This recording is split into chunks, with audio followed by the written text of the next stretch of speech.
بسم اللہ الرحمن الرحیم۔ جب حضرت آدم علیہ السلام بہشت سے زمین پر تشریف لائے تو بارگاہ الہی میں عرض کیا کہ خدایا میں یہاں نہ تو ملائکہ کی تسبیح و تکبیر سن سکتا ہوں اور نہ کوئی عبادت گاہ دیکھتا ہوں، جیسا کہ آسمان میں بیت المعمور دیکھتا تھا جس کے ارد گرد ملائکہ طواف کرتے تھے۔ جواب الہی آیا کہ جاؤ، جہاں ہم نشان بتائیں وہاں کعبہ بنا کر اس کے گرد طواف بھی کر لو اور اس کی طرف نماز بھی ادا کرو۔ حضرت جبرائیل علیہ السلام ان کی راہبری کے لیے ان کے ساتھ چل پڑے اور انہیں وہاں لائے جہاں سے زمین بنی تھی، یعنی جس جگہ پر جھاگ پیدا ہوا تھا، اور پھر وہی جھاگ پھیل کر پوری زمین بنی تھی۔ حضرت جبرائیل علیہ السلام نے اپنا پر مار کر 7ویں زمین تک بنیاد ڈالی تھی، جس کو ملائکہ نے 5 پہاڑوں کے پتھروں سے بھرا، کوہ لبنان، کوہ طور، کوہ جودی اور ہرا اور طور زیتا بنیاد بنا کر نشان کے لیے چاروں طرف کی دیواریں اٹھا دی تھیں۔ اس طرف حضرت آدم علیہ السلام نماز پڑھتے رہے اور اس کا طواف بھی کرتے رہے۔ طوفان نوحی تک کعبہ اسی حالت میں رہا۔ اس وقت وہ عمارت تو آسمان پر اٹھا لی گئی اور یہ کعبہ کی جگہ اونچے ٹیلے کی طرح رہ گئی، مگر لوگ پھر بھی برکت کے لیے یہاں آتے تھے اور آ کر دعائیں مانگتے تھے۔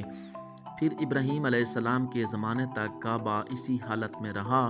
جب حضرت اسماعیل و ہاجرہ اسی میدان میں آ کر ٹھہرے اور ان کی وجہ سے یہاں کچھ آبادی ہو گئی، تب حضرت ہاجرہ کے انتقال کے بعد حضرت ابراہیم علیہ السلام کو حکم ہوا کہ اسماعیل کو ساتھ لے کر یہاں عمارت کو کعبہ بنائیں۔ اس کی نشانی اس طرح فرمائی گئی کہ ایک بادل کا ٹکڑا بھیجا گیا تاکہ اس کے سایہ سے کعبہ کی حد مقرر کر لی جائے۔ حضرت جبرائیل نے اس سایہ کی مقدار کا خط کھینچا اور ابراہیم علیہ السلام نے اس خط پر زمین یہاں تک کھودی کہ بنیاد آدم نمودار ہو گئی اور اسی بنیاد پر عمارت بنائی گئی۔ اس کی بلندی 9 ہاتھ اور رکن اسود سے رکن شامی تک کی دیوار 33 ہاتھ اور رکن شامی سے رکن غربی تک کی دیوار 22 ہاتھ اور رکن غربی سے رکن یمانی تک 31 ہاتھ، رکن یمانی سے پھر رکن اسود تک 20 ہاتھ۔ لہٰذا اس وقت یہ کعبہ مستطیل کی شکل میں تھا۔ حضرت ابراہیم علیہ السلام نے خانہ کعبہ کے اندر ایک تغار سا بنایا تھا جو مثل خزانہ کے تھا کہ کعبہ کے لیے جو کچھ نظر تحفے میں آئیں اور اس میں رکھے جائیں گے۔ اس کے دروازے 2 تھے، ایک داخل ہونے کا دروازہ اور دوسرا نکلنے کا، اور کعبہ بنانے والے خلیل تھے اور ان کو گارا اور پتھر اٹھا کر دینے والے اسماعیل علیہ السلام تھے، اور اس عمارت میں 3 پہاڑوں کے پتھر لگائے گئے تھے۔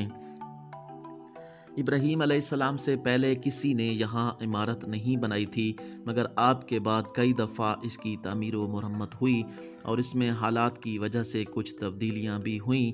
مثلاً اس کی اونچائی دگنی کر دی گئی، دروازہ 2 کی بجائے 1 اور اس کا رقبہ بھی کم کر دیا گیا تھا، لیکن بعد میں پھر اسے پرانے رقبہ میں ہی تعمیر کیا گیا۔ مزید اسلامک اور انفارمیٹیو ویڈیوز کے لیے ہمارے چینل کو سبسکرائب کیجیے گا۔ شکریہ۔ اللہ حافظ۔